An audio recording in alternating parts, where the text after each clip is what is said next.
Ukraine báo cáo thêm một vụ tập kích khiến 500 binh sĩ Nga thương vong.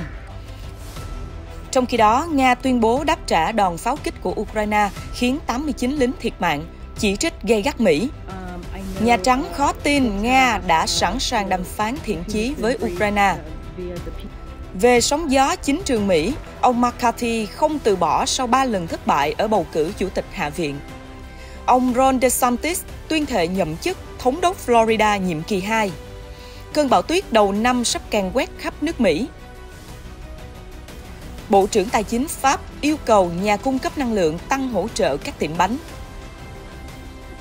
Sở thú London bắt đầu kiểm đếm hàng vạn cá thể động vật.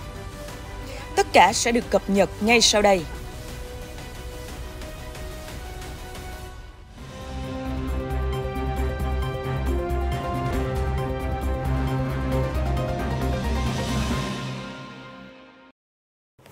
Chào mừng quý vị đến với chương trình tin nóng. Thưa quý vị, CNN đưa tin quân đội Ukraine ngày 3 tháng 1 tiếp tục khẳng định tấn công mạnh mẽ, gây thiệt hại nặng nề cho binh sĩ Nga.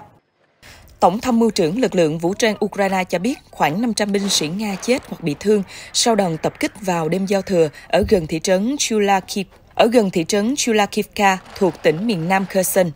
Tổng tham mưu trưởng quân đội Ukraine cho biết kẻ địch tiếp tục gánh chịu tổn thất lớn. Chúng tôi xác nhận vào ngày 31 tháng 12 năm 2022, lực lượng phòng vệ Ukraine đã tấn công nơi tập kết binh sĩ và khí tài của địch ở gần Chulakivka, tỉnh Kherson. Khoảng 500 binh sĩ Nga chết và bị thương. Bà Natalia Humenuik, phát ngôn viên cánh quân miền Nam của Ukraine, nói trên đài nhà nước, đây là một trong nhiều thành quả mà chúng ta đạt được ở mặt trận miền Nam. Sẽ còn nhiều chiến công tiếp theo khi quân đội Ukraine nỗ lực xác định vị trí của địch. CNN chưa thể xác thực báo cáo của Ukraine. Phía Moscow hiện chưa bình luận về báo cáo tập kích ở Chulakivka. Tuy vậy, một blogger quân sự Nga được nhiều người theo dõi có tên Chiến dịch Z ngày 3 tháng 1 viết trên Telegram rằng không thể chối bỏ Ukraine đang nhắm mục tiêu vào các doanh trại và nhiều pháo đài kiên cố của Nga sử dụng HIMARS. HIMARS là hệ thống pháo phản lực mà Mỹ viện trợ cho Ukraine được sử dụng mạnh trong nhiều tháng gần đây.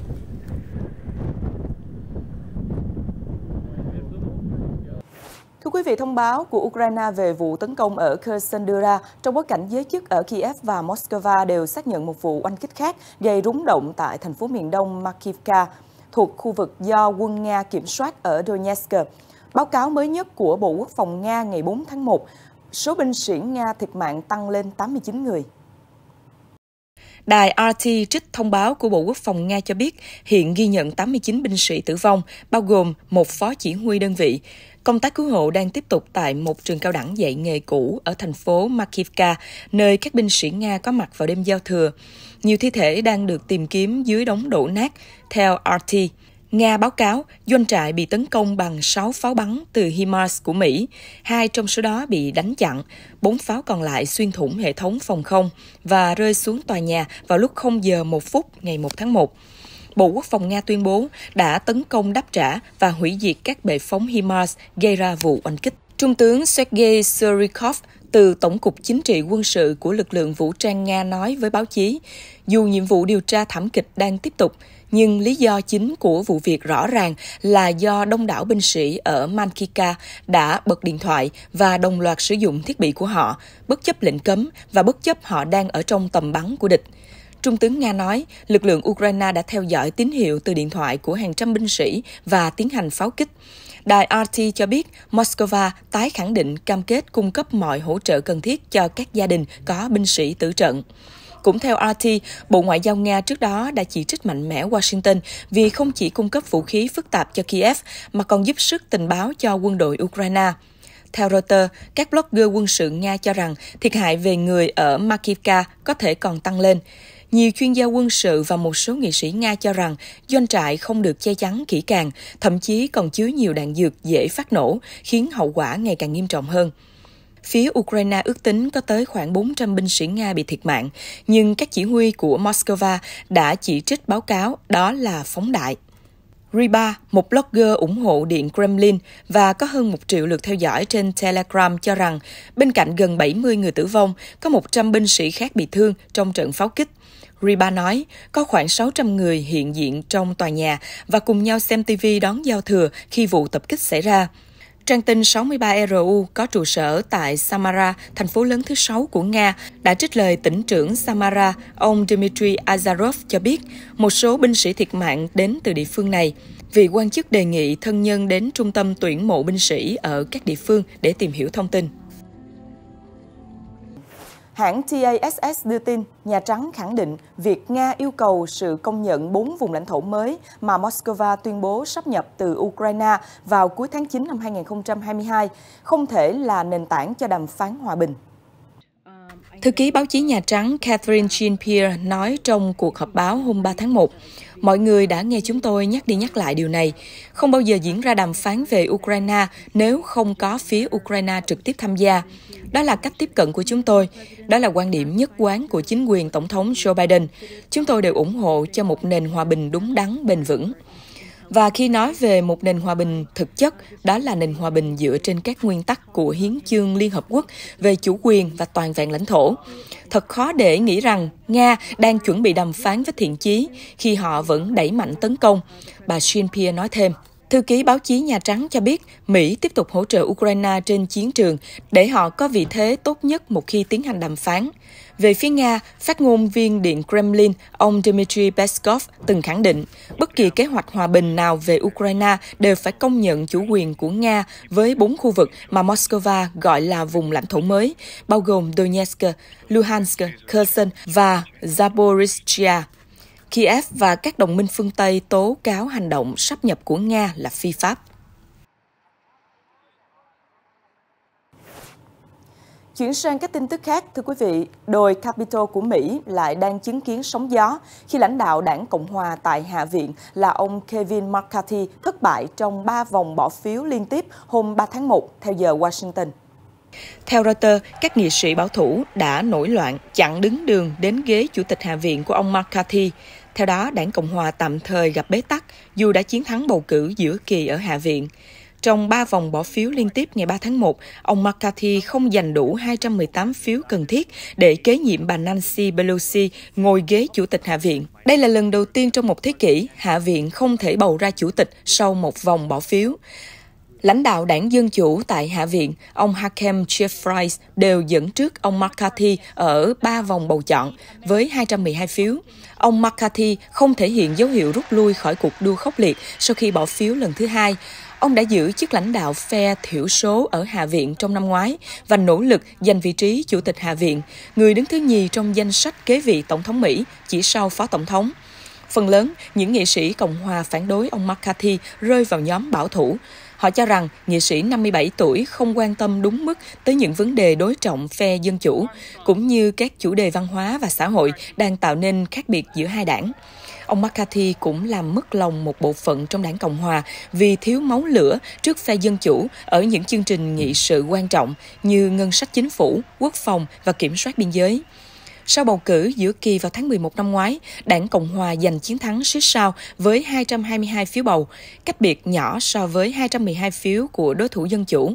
Vì vậy, ông McCarthy hay bất kỳ ai giữ chức chủ tịch Hạ viện đều phải đoàn kết nội bộ đảng, nếu không muốn rơi vào thế bế tắc kéo dài và gặp bất lợi trong bầu cử tổng thống năm 2024. Trong khi đó, đảng Dân Chủ giữ thế đa số hẹp ở Thượng viện. Theo Reuters, ngày 3 tháng 1 vừa qua, Thống đốc Florida, ông Ron DeSantis đã tuyên thệ nhậm chức nhiệm kỳ thứ 2. Ông giành chiến thắng vang dội trong đợt bầu cử hồi tháng 11 năm 2022, củng cố vị thế như một ngôi sao đang lên của đảng Cộng hòa. Khi tuyên thệ nhậm chức Thống đốc nhiệm kỳ 2, ông DeSantis nói, chúng tôi có mặt ở đây ngày hôm nay vì người dân Florida đã công nhận những nỗ lực của chúng tôi theo cách mạnh mẽ nhất. Reuters cho hay ông DeSantis dự kiến sẽ công bố tranh cử tổng thống trong những tháng tới, đối đầu với hàng loạt ứng viên tiềm năng khác của đảng Cộng hòa, bao gồm cựu Phó Tổng thống Mike Pence và cựu đại sứ Mỹ tại Liên Hợp Quốc Nikki Haley. Trong bài phát biểu dài 15 phút, ông DeSantis không đề cập đến cuộc tranh cử vào Nhà Trắng năm 2024, nhưng đã công kích nhắm vào đảng Dân Chủ và Tổng thống Joe Biden.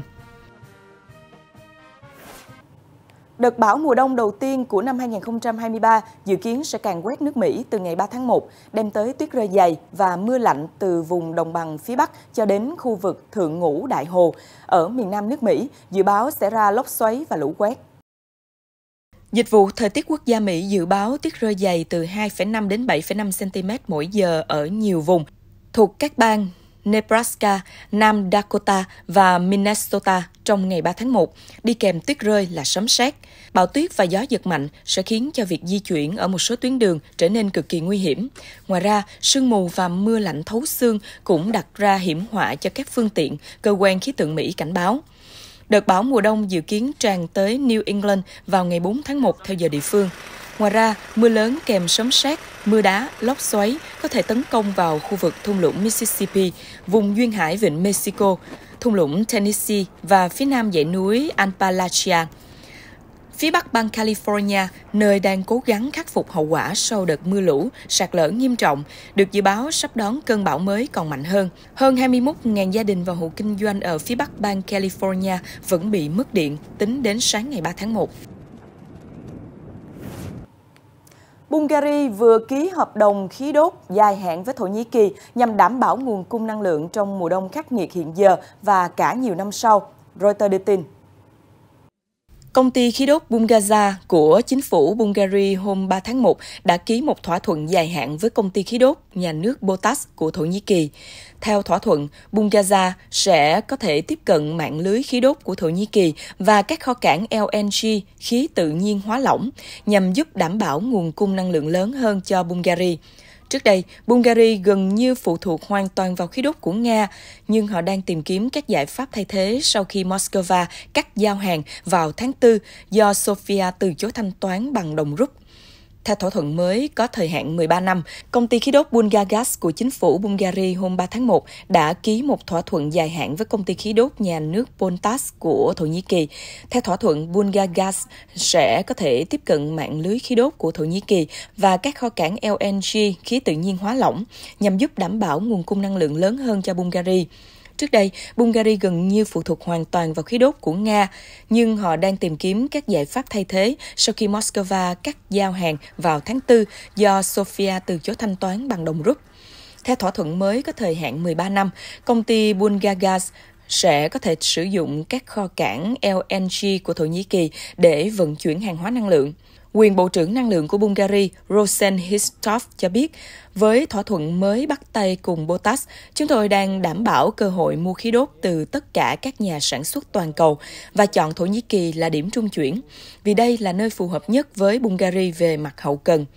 Bộ trưởng Năng lượng Thổ Nhĩ Kỳ Fatih Donmez cho biết thỏa thuận này sẽ cho phép Bulgaria vận chuyển khoảng 1,5 tỷ mét khối khí đốt mỗi năm và sẽ giúp tăng cường an ninh nguồn cung ở Đông Nam châu Âu. Một kỳ thủ cờ vua người Iran đã đến Tây Ban Nha vào ngày 3 tháng 1 sau khi một nguồn tin thân cận khuyên cô không nên trở về nước do đã tham gia thi đấu mà không có khăn trùm đầu tại một giải cờ vua quốc tế ở Kazakhstan. Nữ kỳ thủ Sara Khadem sinh năm 1997 đã tham gia giải vô địch cờ vua nhanh và cờ chớp thế giới của FIDE vào tuần trước ở Almaty, Kazakhstan mà không mang khăn trùm đầu, một quy định nghiêm ngặt về trang phục của Iran. Theo Reuters, một nguồn tin giấu tên cho biết kỳ thủ Khadem sau đó đã được bí mật cảnh báo cô không nên quay lại Iran. Bộ Ngoại giao Iran chưa bình luận về vụ việc. Kỳ thủ Khadem từ chối trả lời phỏng vấn của Reuters. Các tờ báo bao gồm Le Figaro và El-Bais vào tuần trước đưa tin rằng Khadem sẽ không trở lại Iran mà chuyển đến Tây Ban Nha. Kỳ thủ Khadem được xếp hạng 804 trên thế giới theo trang web của Liên đoàn Cờ vua Quốc tế.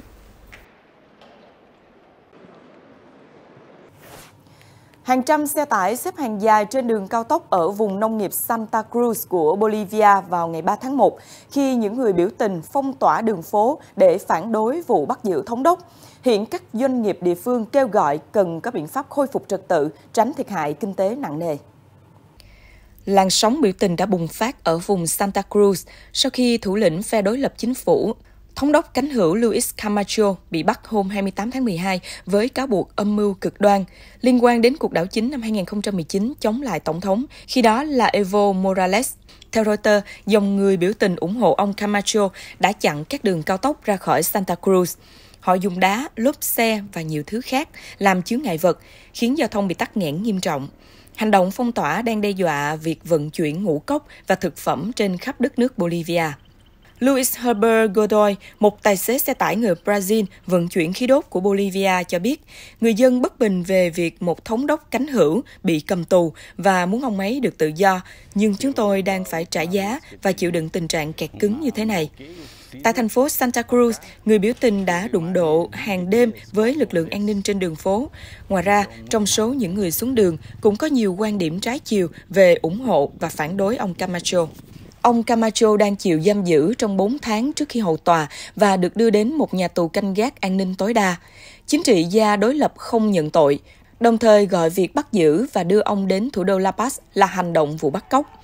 Các công tố viên Bolivia phủ nhận vụ bắt giữ là bắt cóc hoặc có động cơ chính trị. Và thưa quý vị, Bộ trưởng Tài chính Pháp Bruno Le Maire ngày 3 tháng 1 cho biết các nhà cung cấp năng lượng của đất nước đã không hành động đủ quyết liệt để giúp đỡ những hộ kinh doanh chống chọi với bão giá năng lượng. Các tiệm bánh đặc trưng của nước Pháp cũng là nạn nhân trong cơn khủng hoảng này. Ông Le Maire vừa gặp gỡ các doanh nghiệp năng lượng Pháp vào cuối ngày 3 tháng 1 để thảo luận về tình trạng thiếu hụt nguồn cung. Trước đó, ông cảnh báo chính phủ có các công cụ để khiến nhà cung cấp năng lượng phải thực hiện cam kết của họ đối với nhà nước và các doanh nghiệp. Tuy nhiên, Bộ trưởng Le Maire không cho biết những công cụ này có thể là gì và cũng không nêu tên các nhà cung cấp năng lượng mà ông đang nhắm tới. Ông Le Maire nhấn mạnh rằng cuộc khủng hoảng chi phí năng lượng đã tấn công nước Pháp khi bánh mì baguette, loại bánh mì chủ yếu của Pháp, lại lọt vào danh sách di sản văn hóa của Liên Hợp Quốc vào tháng 11, cần được chú trọng giữ gìn. Ông Le Maire cũng cho biết chính phủ sẽ viết thư cho 33.000 thợ làm bánh của Pháp để nêu chi tiết về sự giúp đỡ ở hiện tại và tương lai. Trước đó, cùng ngày 3 tháng 1, Thủ tướng Pháp Elisabeth Borne đã xác nhận kế hoạch giúp những người thợ làm bánh Pháp đối phó với hóa đơn năng lượng ngày càng gia tăng. Chẳng hạn như chính phủ có thể cho phép kéo dài thời gian trả thuế và thanh toán hóa đơn tiền điện. Đến hàng lại lên, các nhân viên ở sở thú London của Anh từ ngày 3 tháng 1 bắt đầu công việc kiểm đếm các cư dân của vườn thú lên tới hàng ngàn con vật. Nhân viên sẽ đánh số để kiểm đếm tất cả các cư dân của vườn thú từ lớn đến nhỏ, bao gồm cầy macaque và hổ Sumatra đang có nguy cơ tuyệt chủng. Việc kiểm tra hơn 400 loài vật sẽ mất đi gần 1 tuần để hoàn thành, và thông tin sẽ được lưu trữ trong cơ sở dữ liệu toàn cầu để các sở thú khác có thể sử dụng cho các chương trình nhân giống. Giám đốc điều hành động vật học tại sở thú London, ông Dan Simmons mô tả việc đếm thú là một công việc khổng lồ. Ông ước tính có tới 14.000 động vật được kiểm đếm. Và tin tức vừa rồi cũng đã khép lại chương trình ngày hôm nay. Cảm ơn quý vị đã quan tâm theo dõi. Xin chào tạm biệt và hẹn gặp lại.